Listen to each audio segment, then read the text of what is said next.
എപ്പോൾ ആദവും ഹവ്വായും ദൈവത്തിന്റെ വചനം തിരസ്കരിച്ചിട്ട് സാത്താന്റെ വചനം കേട്ടോ, ആ സമയത്ത് അവരുടെ ആത്മാവ് ദൈവത്തിൽ നിന്ന് വേർപെട്ടു. ആ ആത്മാവ് സാത്താന്റെ അടിമത്തത്തിലായി. അപ്പം ഈ ആത്മീയ രാജ്യമായ ലോകരാജ്യം, സാത്താൻ ഭരിക്കുന്ന ഈ ലോകരാജ്യത്തിലായി മനുഷ്യൻ. അങ്ങനെയുള്ള മനുഷ്യന്റെ സന്തതികളായിട്ടാണ് നമ്മൾ പിറന്നിരിക്കുന്നത്. യേശു വരുന്നതിന് മുമ്പേ ഇവിടെ ലോകരാജ്യമേ ഉള്ളൂ. യേശു നമ്മളെ ഇങ്ങോട്ട് പറഞ്ഞയച്ചത് അനാദിയിലെ ഈ സാത്താനെ പരാജയപ്പെടുത്താൻ. എന്നാൽ അവൻ മനുഷ്യരാശിയെ മുഴുവനും അവൻ്റെ അടിമത്തത്തിലാക്കി. ഇനി ഇവരെ മോചിപ്പിച്ചിട്ട് വേണം ഇവിടെ വീണ്ടും അവരെ കൊണ്ട് തന്നെ ദൈവരാജ്യം സ്ഥാപിക്കാനായിട്ട്. അതുകൊണ്ടാണ് യേശു അങ്ങനെയുള്ള മനുഷ്യന്റെ ഛായയിലല്ല വന്നിരിക്കുന്നത്.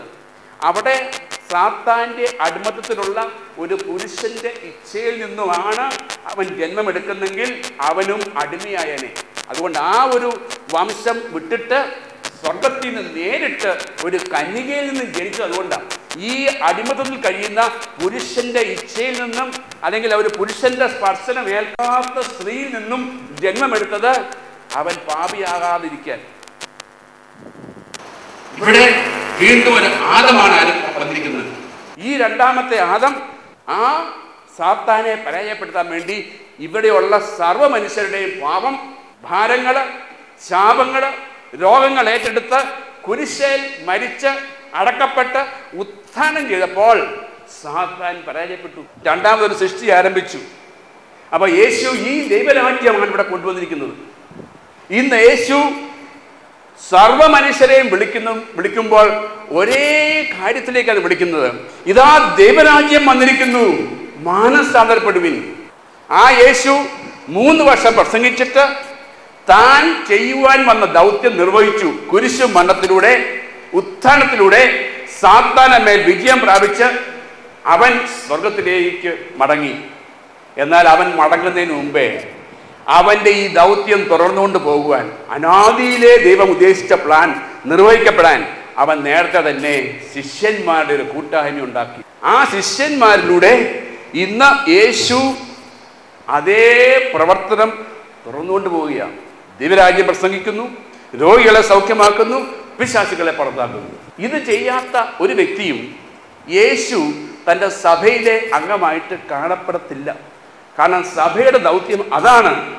ദൈവരാജ്യം പ്രസംഗിക്കുക, പിശാചുക്കളെ പുറത്താക്കുക, രോഗികളെ സൗഖ്യമാക്കുക, ഈ ലോകത്തിലുള്ള സർവ്വ മനുഷ്യരെ രക്ഷിക്കുക.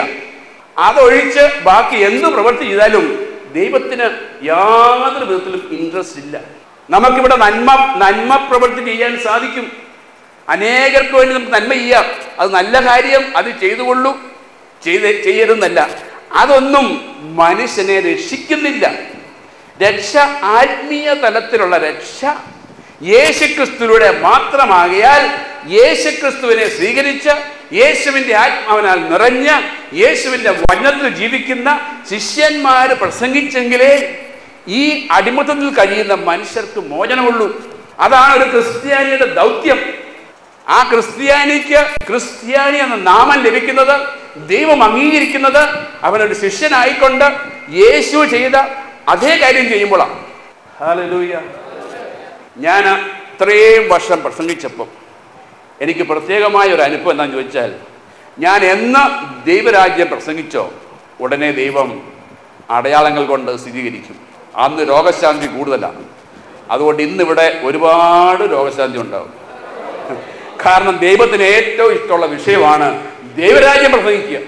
കാരണം നമ്മളെ സൃഷ്ടിച്ചതും നമ്മളെ രക്ഷിച്ചതും ഇന്ന് ഞാനിവിടെ ആയിരിക്കുന്നതും നിങ്ങളിവിടെ ആയിരിക്കുന്നതും ദൈവം അത് അനുവദിച്ചിരിക്കുന്നതും എന്നിലൂടെ ദൈവത്തിന് ഈ ലോകത്തോട് സംസാരിക്കാനുണ്ട്. മറ്റൊന്നുമല്ല, ദൈവരാജ്യത്തെക്കുറിച്ച്. സർവ്വ മനുഷ്യരും ഈ ദൈവരാജ്യത്തിലായിരിക്കണം.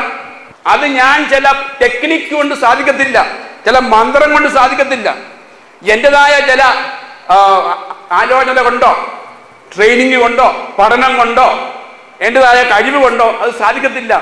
എൻ്റെ യാതൊന്നും കൊണ്ടും സാധിക്കത്തില്ല. അത് സാധിക്കുന്നത് ദൈവത്തിൻ്റെ ആത്മാവ് കൊണ്ട് മാത്രം. ഞാൻ ഒരു വചനം ഒന്ന് വായിക്കട്ടെ.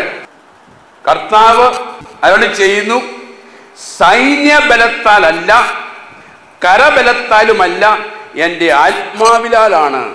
ഇംഗ്ലീഷിൽ പറഞ്ഞ not by might no by power but by my spirit. സൈന്യബലത്താലല്ല, കരബലത്താലല്ല, എൻ്റെ ആത്മാവിനാൽ മാത്രം, ദൈവത്തിൻ്റെ ആത്മാവിനാൽ മാത്രമേ എനിക്കും നിങ്ങൾക്കും മറ്റുള്ളവരെ രക്ഷിക്കാൻ സാധിക്കത്തുള്ളൂ. എൻ്റെ കഴിവ് കൊണ്ടോ, എൻ്റെ പഠനം കൊണ്ടോ, എൻ്റെ പ്രാർത്ഥന കൊണ്ടോ, എൻ്റെ പ്രയത്നം കൊണ്ടോ, എൻ്റെ യാതൊരു എക്സ്പീരിയൻസ് കൊണ്ടോ എനിക്ക് രക്ഷിക്കാൻ പറ്റത്തില്ല. എനിക്ക് ദൈവകരങ്ങളിൽ ഒരു ഉപകരണമായി മാറിയിട്ട് ദൈവത്തിൻ്റെ ആത്മാവ് എന്നിലൂടെ മറ്റുള്ളവരോട് വചനം പ്രസംഗിക്കുമ്പം ദൈവത്തിൻ്റെ ആത്മാവ് അവിടെ പ്രവർത്തിക്കും. അതുകൊണ്ടാണ് ദൈവം പറഞ്ഞത്, നിന്റെ കരബലം കൊണ്ടോ, നിന്റെ ശക്തി കൊണ്ടോ, നിന്റെ ട്രെയിനിങ് കൊണ്ടോ ഒന്നുമല്ല, എൻ്റെ ആത്മാവ് കൊണ്ടാണ്.